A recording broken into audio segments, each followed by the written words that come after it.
Bonjour, donc aujourd'hui on voit comment situer un point dans le plan cartésien. Un point, c'est toujours formé de deux chiffres. Parce que je ne peux pas dire à quelqu'un, OK, je suis situé à 2 pas horizontalement seulement de toi. Il faudrait que je lui dise verticalement également comment je suis situé. Donc, il y a toujours une coordonnée qui est horizontale, on commence par elle, et par la suite, une donnée qui est verticale.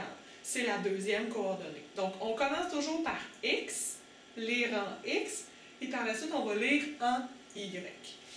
Donc, si par exemple, je prends le point A, je veux lire ses coordonnées. On place toujours les coordonnées aussi entre parenthèses. Donc, mon point A, je commence par lire c'est quoi les coordonnées en X. Donc, 1, 2, 3. La première coordonnée, ça va être 3. Je place toujours mes coordonnées en parenthèses. Deuxièmement, je lis en Y, ça va être quoi? Donc, j'ai le point A, il est vis-à-vis de 1, 2, 3. Donc, le point A, ses coordonnées, ce serait 3 horizontalement et 3 verticalement. Deuxièmement, le point B. Encore une fois, tout le temps, je lis les coordonnées en X en premier, puis après ça en Y. Donc en X, j'ai moins 1, moins 2, moins 3, moins 4, moins 5. Moins 5 en X. Par la suite, en Y, j'ai 1, 2. 2 en Y. Point C maintenant. Donc, point C en X, j'ai moins 1. En Y, moins 1, moins 2. Étant donné que je descends, je m'en vais dans le négatif. Et si je m'en vais vers la gauche, je m'en vais dans le négatif aussi. Le point D. Le point D, donc j'ai 1, moins 1.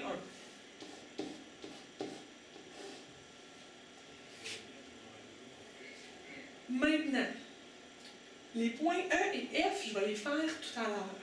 Ce sur quoi je veux attirer votre attention, c'est le signe des coordonnées. Donc, tous les points qui vont se retrouver dans le cadran 1, le cadran 1, je vous rappelle, c'est celui qui est en haut à droite. Donc, les deux coordonnées sont positives. Et tous les points qui vont être dans le cadran 1, c'est ce qui va se passer. Les coordonnées vont être positives. Donc, dans le cadran 1,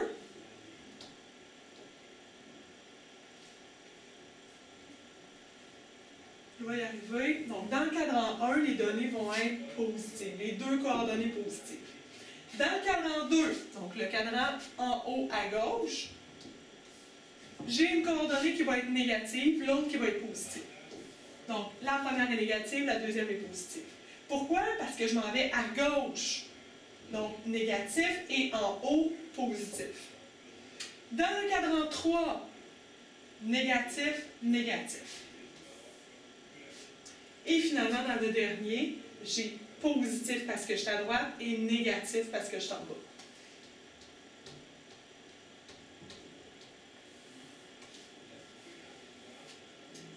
Maintenant, je vais juste faire un petit peu de ménage pour que ce soit bien clair.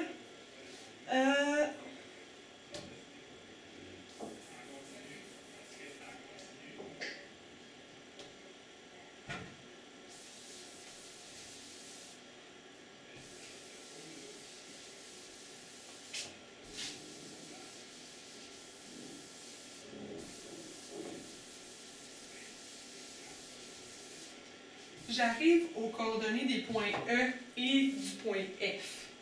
Je commence par le point E. Première étape, coordonnées en X. Donc, combien de déplacements je fais sur X?